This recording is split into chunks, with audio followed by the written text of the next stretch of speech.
Bismillahirrahmanirrahim. Assalamualaikum warahmatullahi wabarakatuh. Perkenalkan, nama saya Herawati.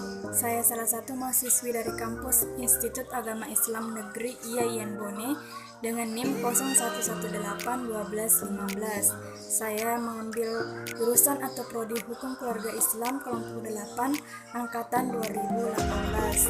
Baiklah, saya akan sedikit menjelaskan mengenai salah satu mata kuliah saya, yaitu manajemen konflik keluarga. Khususnya saya akan menjelaskan pada bagian pengantar umum dan ruang lingkup manajemen konflik keluarga. Baiklah, langsung saja saya akan menjelaskan bagian yang pertama, yaitu pengertian manajemen konflik keluarga. Nah, di sini yang dimaksud dengan manajemen konflik keluarga secara psikologis, konflik diartikan sebagai dinamika yang terjadi antar diri individu dan interaksi antar dua orang atau lebih, di mana ada perbedaan dinamika dan salah satu pihak berusaha menyingkirkan pihak lain dengan menghancurkannya atau membuatnya tidak berdaya. Nah, dengan demikian yang dimaksud dengan konflik keluarga di sini dapat diartikan sebagai hasil interaksi dalam hubungan keluarga yang berusaha saling menjatuhkan, menyingkirkan karena ada anggota keluarga yang memiliki perbedaan pandangan, sikap, serta perilaku. Nah, dalam konflik keluarga di sini terdapat beberapa macam konflik-konflik yang sering terjadi dalam keluarga. Saya akan menjelaskan konflik yang pertama, yaitu konflik suami istri yang sering terjadi. Nah, konflik suami istri ini biasanya terjadi karena antar pasangan memiliki atau mempunyai kemampuan adaptasi dan komunikasi yang rendah. Kemudian yang kedua adalah konflik antar anak. Nah, konflik antar anak ini biasanya terjadi karena persaingan antar anak tidak dapat dielakkan.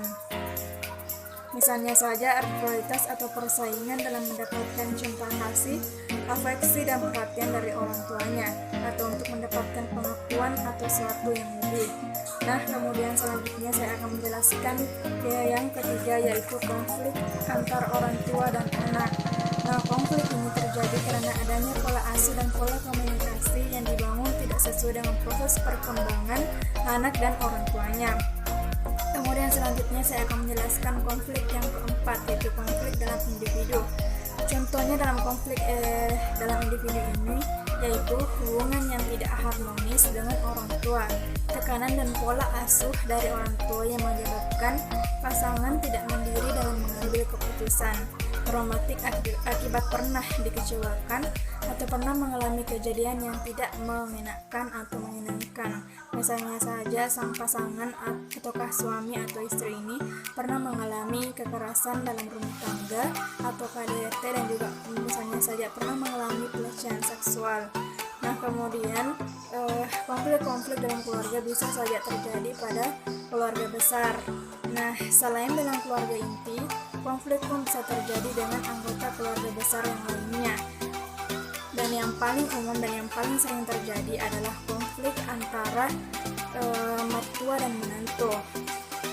Konflik antar mertua dan menantu yang terjadi karena perbedaan cara pandang, sikap dan perilaku, serta gaya komunikasi antara mertua dan menantu yang kurang mengenakan.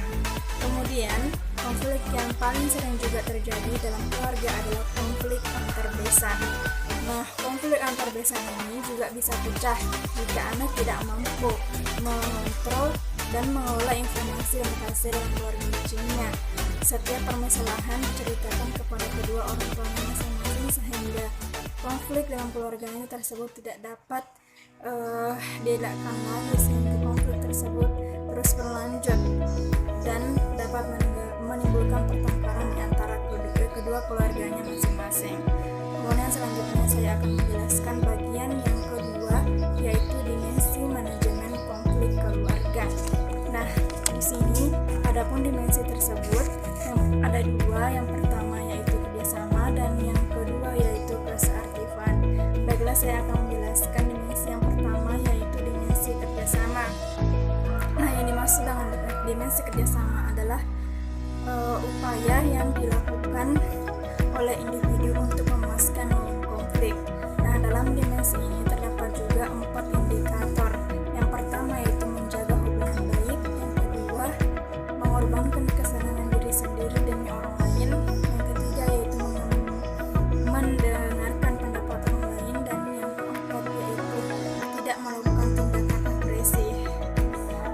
kemudian selanjutnya saya akan menjelaskan dimensi yang kedua, yaitu dimensi keasertifan. Nah, yang dimaksud dengan keasertifan di sini adalah upaya individu untuk memenuhi keinginan pribadi ketika menghadapi konflik. Nah, dalam dimensi keasertifan ini terdapat juga 3 indikator. Indikator yang pertama yaitu perhatian rendah pada orang lain, yang kedua yaitu fokus pada tujuan pribadi, dan yang ketiga mencari jalan yang menguntungkan diri sendiri. Kemudian selanjutnya saya akan menjelaskan poin yang ketiga, yaitu langkah strategis dan solusi konflik. Berikut ini ada 5 tips mengatasi konflik dalam rumah tangga. Tips yang pertama yaitu berdiskusi untuk berdamai. Nah, saat terjadi konflik dalam rumah tangga, sebaiknya pasangan suami istri harus melakukan negosiasi untuk meraih kesepakatan bersama. Jika titik amarah yang tak bisa dikontrol, maka keduanya bisa menyadari bahwa kalian harus break dan mengambil waktu sejenak untuk menenangkan diri masing-masing sembari menemukan jalan keluar dari masalah keluarga yang sedang dihadapi.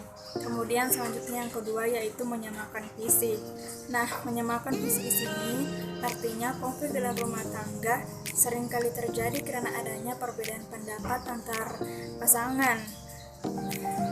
Misalnya saja adanya perbedaan inilah yang harus ditangani dengan baik agar tidak menimbulkan perselisihan terus-menerus antara suami dan istri. Kemudian yang ketiga yaitu melihat sudut pandang yang berbeda. Nah, untuk menyelesaikan konflik bersama-sama harus saling menyelesaikan permasalahan yang terjadi secara sehat dan efektif.